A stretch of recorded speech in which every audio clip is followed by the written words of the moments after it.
For 600 years, this single book has defied every scholar, cryptographer, and advanced AI that has tried to break its code.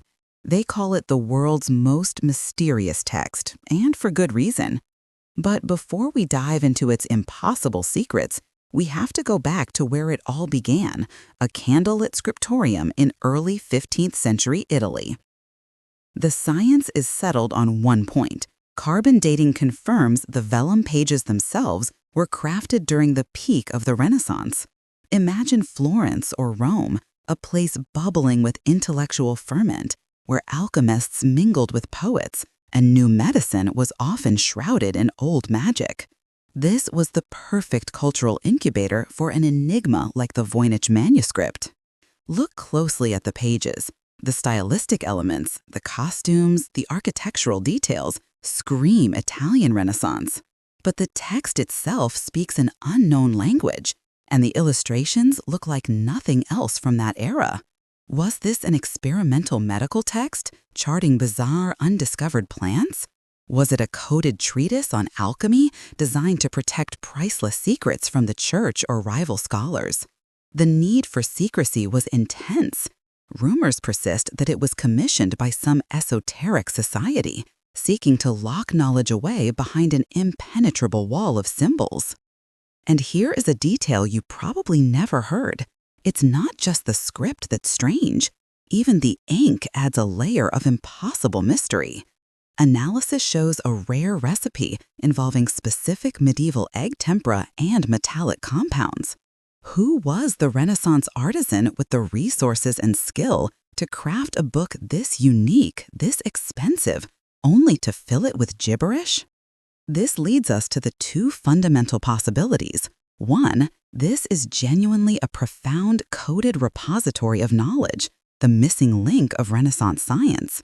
Or two, it is the most sophisticated, high-stakes hoax ever conceived. But if the birth of the Voynich was shrouded in secrecy, its eventual fate was far more dramatic. The manuscript would vanish into the shadows, only to reappear centuries later in the hands of a man who changed history. How did this priceless volume survive the wars and plagues of Europe?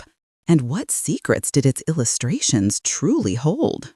This is where the mystery really deepens. Flip through the pages, all 240 of them, and you're confronted by Voynichese, a script that looks familiar, yet is utterly alien. It's written consistently, flowing left to right, suggesting an author who knew exactly what they were doing. It has an internal structure.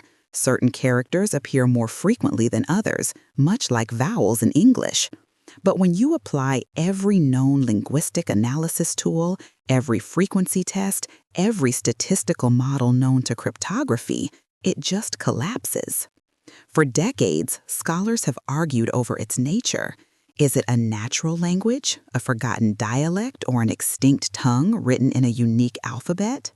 Many early cryptographers believed it was a sophisticated cipher, like a complex substitution or a highly condensed code. But Voynichese lacks the typical repetition patterns you find in coded languages, designed to confuse. This manuscript is simply too smooth. It reads like effortless prose, not encrypted jargon. One of the most mind-bending theories suggests it's a constructed language, like Esperanto, but 5 centuries ahead of its time, a private code invented by the author specifically to protect knowledge. Imagine the power this person wielded, creating an entire system of communication that only they could understand. Some even speculate it's a form of glossolalia, or speaking in tongues, a purely symbolic, perhaps even spiritual exercise, meaning the text is inaudible and untranslatable by human logic. The structure itself is baffling. There are certain characters that almost never follow others, creating rules that are incredibly specific, unlike any known alphabet. It's a lost alphabet, a secret key, designed not just to hide information, but to prevent the very possibility of decoding it. It feels alive, it pulses with meaning, yet it provides absolutely no way in. But what if the text isn't the key at all? What if the real message lies in the fantastic, often terrifying images that fill every page? We need to look beyond the letters and into the bizarre botanical and cosmological secrets this manuscript desperately wants to keep. Look closely at the pages, and you'll find that 2/3 of the Voynich manuscript is dedicated to illustrations. And among the most bizarre sections are the botanical illustrations. If you're a botanist, this is where your head starts spinning. There are over 130 identifiable plant species depicted, drawn with a keen eye for detail. Roots, leaves, and flowers are rendered with anatomical precision. You can tell the artist was studying real botany. But here's the problem. About 75% of these plants do not exist anywhere on Earth. They are simultaneously real and unreal. You might see a familiar leaf structure paired with a root system that defies biology, or a vibrant flower emerging from a bulb that looks like something from a nightmare. Historians speculate this suggests several things. First, this might be a lost herbal pharmacopoeia documenting plants that have since gone extinct or were perhaps native only to a very specific, isolated region. But the more intoxicating idea is that these plants are metaphors. In the Middle Ages, alchemists often used botanical imagery as code for chemical processes. Perhaps the plants represent ingredients, or perhaps they symbolize coded stages in the search for the philosopher's stone. Imagine an author creating entire species of mythical flora, not just for decoration, but as an encrypted index to lost knowledge, their supposed magical properties passed down in secret lore, hidden in plain sight. For example, there are illustrations of plants that seem to glow or vibrate with energy, suggesting alchemical reactions or potent, almost otherworldly medicinal properties. Was the author illustrating a comprehensive encyclopedia of things that could exist, or things that they wished existed? Was this the first medieval fantasy illustration book, or was it the ultimate coded guide to the secrets of life and death? It makes you question everything. If the script is a code and the plants are metaphors, what hope do we have of understanding the next, even more shocking section? Because the Voynich manuscript doesn't just deal with nature, it gazes directly into the cosmos. The world of Renaissance science didn't separate the physical from the celestial. To a scholar in the 15th century, the movement of the planets was directly linked to human health and destiny. This connection is brilliantly and terrifyingly displayed in the Voynich manuscript's cosmological section. Here, we move past strange plants and dive into complex, multi-page foldable diagrams. We see familiar elements. The signs of the zodiac are clearly visible: Aries, Taurus, Gemini, drawn with incredible detail. But they are intertwined with bizarre astronomical diagrams, geometric shapes, and celestial bodies that don't match known models of the universe. This suggests the manuscript was deeply rooted in medical astrology. For a Renaissance physician, the success of a treatment or the creation of an alchemical substance depended entirely on timing, which was dictated by the stars. Was this book a revolutionary guide designed to time complex medical treatments, perhaps even spiritual practices, based on a private, hidden cosmic calendar? The images are not static. We see what look like intricate, interlocking mechanisms, almost gears of the universe, suggesting a view of the cosmos as a machine. Some speculate these illustrations relate to obscure rituals, known only to secret alchemist orders, rituals involving specific alignments and the use of the zodiac symbols to harness celestial power. Imagine the author, an alchemist driven by curiosity, bent over these pages under the flickering light of an oil lamp, the scent of sulfur thick in the air. They are charting an unknown universe, attempting to map the relationship between invisible heavenly forces and the tangible chemical reactions happening in their laboratory. But the Voynich manuscript doesn't stop at the stars. After mapping the heavens, it dives into the most complex and secretive subject of all, the human body itself.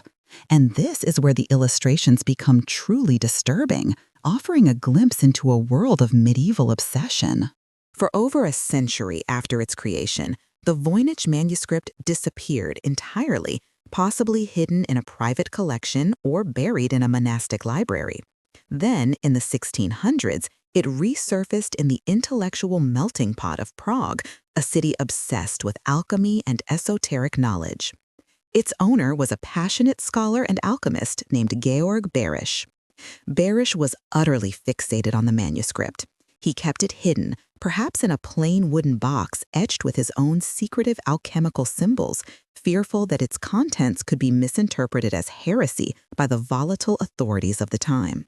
He dedicated years to decoding it, convinced it held powerful secrets. But Berisch failed, just as everyone before him had. In desperation, he began corresponding with the most renowned intellectual of the age, the Jesuit linguist Athanasius Kircher, who was based in Rome. Berisch sent Kircher copies of the pages, writing letters filled with frustration and awe. He implored Kircher, the man who supposedly cracked Egyptian hieroglyphs, to solve the mystery of Voynichese. Kircher was immediately fascinated. He recognized the profound challenge this manuscript posed. Although he never successfully acquired the book from Berisch, his correspondence confirms the book's existence and established its reputation as an uncrackable cipher.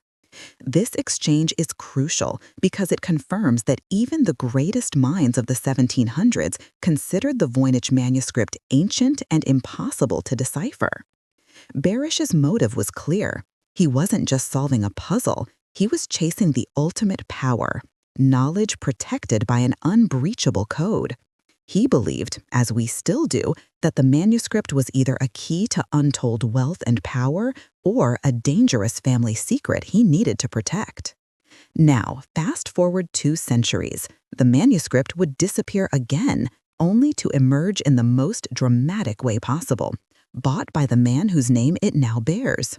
The person who rediscovered it was a rare book dealer with a nose for history, and his arrival would launch the Voynich into global legend. The story of the Voynich Manuscript takes a spectacular turn in the late 1600s, right into the heart of European power and paranoia, the court of Holy Roman Emperor Rudolf II. Rudolf II was not your typical monarch. He was obsessed with alchemy, astrology, and all things bizarre and esoteric. His court in Prague was a magnet for occultists, magicians, and genius scientists, a glittering, paranoid hub of Renaissance culture. And it was here, in this climate of intellectual intensity, that the Voynich manuscript found its most extravagant owner. Rudolf II purchased the manuscript for the astonishing sum of 600 gold ducats, an absolute fortune at the time. This massive price tag proves that by the late 16th century, the manuscript was already considered a historical artifact of immense value, rumored to hold secrets that could shift political and religious power. Why would the most powerful man in Europe pay so much for an undecipherable book? Rudolf believed in the power of hidden knowledge. The manuscript was likely kept in a secret chamber within his palace, away from the prying eyes of jealous rivals and the increasingly conservative forces of the church. Courtiers whispered at lavish banquets about the book's strange mystical powers. Some believed it was a guide to immortality, others a prophecy. Rival factions within the court undoubtedly vied for control of the book, convinced that unlocking its script would grant them immense political favor. The emperor himself likely believed it was a revolutionary text of alchemy, a complete guide to the transmutation of matter. In his mind, this wasn't just a book, it was a weapon, a source of ultimate knowledge. But secrets rarely stay buried, especially when they involve emperors and 600 gold ducats. Rudolf eventually passed the manuscript on to his personal physician, who, after failing to crack the code, passed it on again, setting the stage for its dramatic disappearance and equally dramatic rediscovery centuries later by the very man who gave it its modern name. The Voynich Manuscript almost became a forgotten footnote, lost in the dusty shelves of history. But in 1912, fate intervened in the form of Wilfrid Voynich, a Polish rare book dealer and antiquarian with an extraordinary eye for the obscure. Voynich was in Italy, meticulously sifting through a vast library at a Jesuit college near Rome, a treasure trove that the Vatican was reportedly clearing out. And there, tucked away among hundreds of mundane volumes, he found it, a small, strange book bound in plain vellum, filled with drawings that seemed to defy reality and a script that defied logic. Voynich instantly recognized the historical weight of the volume. He purchased it along with 30 other manuscripts, effectively rescuing the mystery from obscurity. We can only imagine the surge of adrenaline he must have felt. A forgotten diary, reportedly kept by Voynich, describes his initial awe and confusion, noting that the text felt ancient, yet impossibly modern in its strangeness. The Jesuits likely acquired the book from Athanasius Kircher's library, and whether it was purposefully hidden or simply forgotten remains one of the book's minor mysteries. Either way, for over 200 years, this legendary text sat in silence, waiting for the right moment to be revealed. Wilfrid Voynich spent the rest of his life studying and publicizing the manuscript. He saw it as a Renaissance masterpiece, a coded work of genius demanding attention. He traveled the world, showing it to leading scholars and cryptographers, essentially daring them to crack the code. This relentless promotion is why the book bears his name today. Of course, not everyone was convinced. Skeptics, even back then, wondered if it was all an elaborate fabrication, a spectacular forgery made to fool scholars like Rudolf II, or perhaps even Wilfrid Voynich himself. Regardless, Voynich's discovery launched the greatest code-breaking race in history, turning a dusty medieval text into a global cultural phenomenon. But the manuscript's power wasn't just in its historical intrigue. It was in the unsettling secrets contained in its most intimate and disturbing section, the human figure. When Wilfrid Voynich introduced the manuscript to the modern world, he initiated a new era of frantic, high-tech attempts at decipherment. This isn't just a puzzle for historians anymore. It's a global code-breaking competition that has pitted the finest minds and the most powerful machines against 600 years of silence. Throughout the 20th century, elite cryptographers, including those who cracked codes during both world wars, failed spectacularly. They applied every known cipher technique, but the text resisted. As the 21st century dawned, the tools changed. Today, linguists, AI specialists, and advanced image analysts are working collaboratively, analyzing the text's statistical properties with unprecedented precision. In 2020, Yale University made a crucial move, publishing a full digital copy of the manuscript online, throwing the challenge wide open. Scientists now use tools like infrared and ultraviolet imaging to analyze the pigments in script, searching for hidden layers or erased text.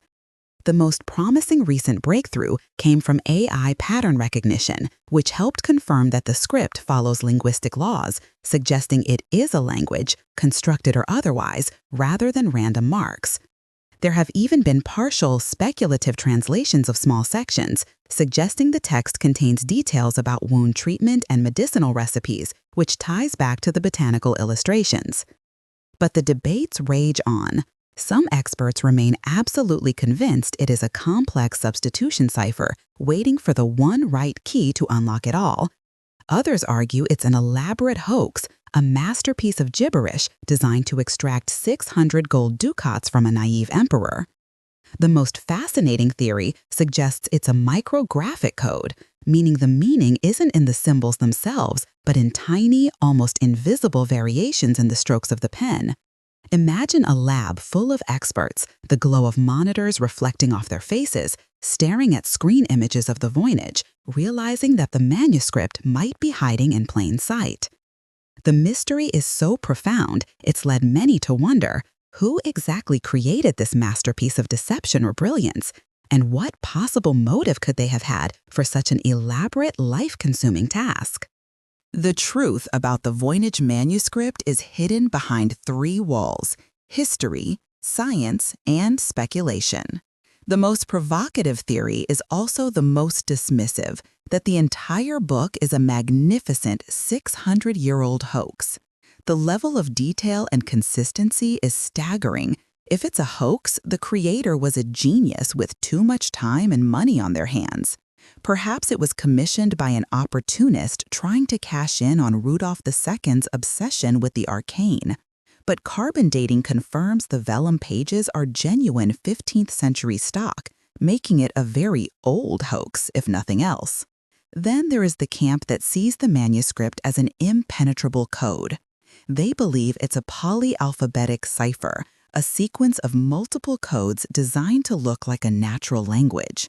This theory gains ground because the text's repetition patterns are too complex for a simple code, suggesting multiple layers of encryption. But what if it is neither a hoax nor a code? What if it is a genuinely lost language? Some linguists argue it could be a constructed language, like the work of a secret Renaissance cult, or an individual trying to document their esoteric knowledge in a unique proprietary script. Wild conspiracy theories even suggested authorship by historical giants like Leonardo da Vinci, given the level of technical and artistic skill on display. What if the purpose wasn't communication at all? What if it was a metaphysical object designed as a ritualistic guide or a mnemonic device, a way for the author to remember complex information, with the text only making sense when combined with personal experience and the images? The debates are intense, pitting professional scholars against thousands of passionate amateur cryptoanalysts around the globe. Every few years, someone announces they've cracked the code, only for their solution to be quickly debunked. The mystery survives precisely because every solution seems to fit part of the evidence, but never the whole. But regardless of whether it's a code, a language, or a hoax, the Voynich manuscript's final destination offers us a chance to interact with it today, securing its legacy for generations to come. The Voynich manuscript may remain unreadable, but its influence on human culture is crystal clear. It has transcended its physical reality to become the ultimate symbol of intellectual challenge, the impenetrable secret we just can't quit. The manuscript resides today in the Voynich Rare Book and Manuscript Library at Yale University, carefully preserved in a climate-controlled vault. But its spirit is everywhere. It has inspired fantasy writers, science fiction films, video game creators, and countless conspiracy theorists who believe it holds clues to lost technologies or ancient alien civilizations. There are rumors of secret societies that supposedly guard copies or variants, ensuring its true meaning never falls into the wrong hands. It captures something deeply human, our relentless need to solve the unsolvable, to know the unknowable. It reminds us that some mysteries are not meant to be cracked, but rather to be appreciated for their beauty and their complexity. The sheer effort and artistry required to create a book this baffling, this comprehensive, is a monument to human ingenuity, whether that ingenuity was focused on profound knowledge or spectacular deception. I have spent years studying this manuscript, and every time I look at those drawings, those impossible letters, I realize the answer is less important than the chase. The Voynich manuscript is not just a book, it is a time capsule, a challenge sent from the deep past to the distant future. It binds us across 6 centuries. So tell me, if you had the chance to spend a day with the Voynich manuscript, what secret do you think it is hiding? Let me know in the comments below. Like this video if you were hooked by this historical puzzle, and subscribe so you don't miss our next dive into the world's most baffling mysteries. Until then, keep questioning everything you read.